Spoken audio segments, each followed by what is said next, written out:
आसमान नगर का महल चांदी और नील रंग की रोशनी से चमकता हुआ आसमान के बीच तैरता एक जादू भरा शहर था। उस शहर की शहजादी नाज़नीन अपनी बालकनी पर खड़ी थी। मोतियों के कपड़े और मूर्तियों जैसी हल्की ज्वेलरी पहने हुए चांद की रोशनी उसके चेहरे पर चमक रही थी। उसकी आंखों में गहरा दर्द था, जैसे वो किसी पुरानी कहानी का राज छुपा रही हो। हवा ने उसके बालों को छूकर गुजरा और एक पुरानी याद झांक गई। महलों के अंदर बड़े झरोखों से लाइट पार्टिकल्स गिर रहे थे। नाज़नीन ने अपने हाथ में एक पुरानी तस्वीर उठाई। उसमें एक मुस्कुराता चेहरा था, फरिस का। सुनहरी जंगल में सुबह का वक्त था। शबनम के कतरे फूलों पर चमक रहे थे। एक नर्म हवा चल रही थी। उसी जंगल के रास्ते से एक नूर भरा जवान फरिस आ रहा था, सिल्वर ब्लू आउटफिट में, रोशनी से घिरा हुआ। नदी के पास दोनों टकरा गए। नाज़नीन और फरिस ने पहली बार एक दूसरे को देखा। दोनों के चेहरे पर हैरानी और दिलों में एक अजनबी सा सुकून। सूरज की रोशनी पत्तों से गुजरती हुई उनके चेहरे पर चमक रही थी। आसपास लाइट पार्टिकल्स तैर रहे थे।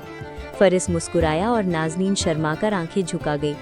उनके बीच हवा में एक हल्का सा मैजिक ग्लो चमक उठा, एक मोहब्बत का बीज जो खामोशी में उग गया। पैलेस के गार्डन में दोनों एक साथ बैठे थे। फरिस ने प्यार से नाज़नीन के बालों से एक पत्ता हटाया। नाज़नीन के चेहरे पर हल्की सी हंसी थी। ज्वेलरी से मोतियों की रोशनी चमक रही थी और उनके आसपास खिलती हवा जैसे महका रही थी। रात का आसमान तारों से भरा था। दोनों हाथ थामे हुए जादू भरी रोशनी के बीच खड़े थे। पीछे आसमान में लिखा जा रहा था, इश्क जो दुनिया के कानून तोड़ दे। परियों के महल में तूफान मच गया। सब परी लोग गुस्सा में थे। उन्होंने फरिस को कैद करने का हुक्म दिया। फरिस के आसपास ब्लू बिजली चमक उठी और वो हवा में बंद होने लगा। नाज़नीन चीख उठी, रुको! उसके आंसुओं से एक जादुई क्रिस्टल बना, जिसमें उसने फरिस को महफूज कर दिया। क्रिस्टल रोशनी से भर गया। नाज़नीन ने अपना हाथ उस पर रखा और हवा में एक वाइट स्पेल लिखा गया। सब कुछ सन्नाटा हो गया। हवा रुक गई। नाज़नीन बेहोश होकर जमीन पर गिर गई। सदियां बीत गईं। जमीन के नीचे एक अंधेरी गुफा थी, जादुई निशानों से भरी हुई। वहां से जुलेखा, एक खतरनाक जादूगरनी निकली, काली और पर्पल स्मोक के साथ। उसके हाथ में एक जादुई स्टाफ था, जिससे डार्क मैजिक की चिंगारियां निकल रही थी। वो एक पुरानी जगह पर रुकी, जहां नाज़नीन का सोया जिस्म एक क्रिस्टल के अंदर था। जुलेखा ने अपने जादू से नाज़नीन को जगाया। पर्पल ऑरा के बीच नाज़नीन ने आंखें खोल दी। 2 सदियों का इंतजार उसकी नजरों में था। नाज़नीन धीरे से उठती है। क्रिस्टल के टुकड़े हवा में तैर रहे हैं और उसके मोतियों के कपड़े रोशनी में चमक रहे हैं। जुलेखा के चेहरे पर एक खतरनाक मुस्कान है। उसके हाथ में फरिस का काल कैद क्रिस्टल है। नाज़नीन के चेहरे पर गुस्सा और दुख दोनों उभरते हैं।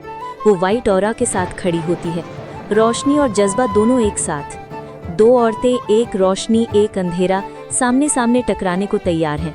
जुलेखा का काला जादू हवा में फैलता है। फरिस का क्रिस्टल बीच में चमक रहा है।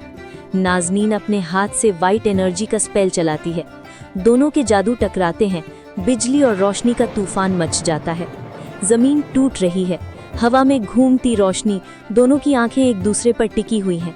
जुलेखा क्रिस्टल तोड़ने की कोशिश करती है, लेकिन उसी वक्त फरिस जाग उठता है। उसकी आंखों में पहचान और प्यार का नूर।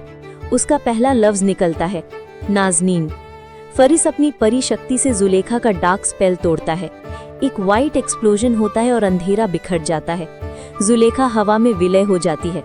काला स्मोक बिखर जाता है। महल के आसपास फिर से रोशनी छा जाती है।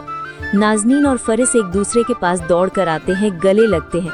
उनके आसपास रोशनी के गोल घूमते हुए चमक रहे हैं। आसमान में फूलों की बरसात होती है, तारे चमक रहे हैं और दोनों एक नई दुनिया की तरफ चल पड़ते हैं। नाज़नीन के मोतियों के कपड़े हवा में चमक रहे हैं। फरिस के हाथ उसके हाथ में, पीछे शाइनिंग स्काई और नदी।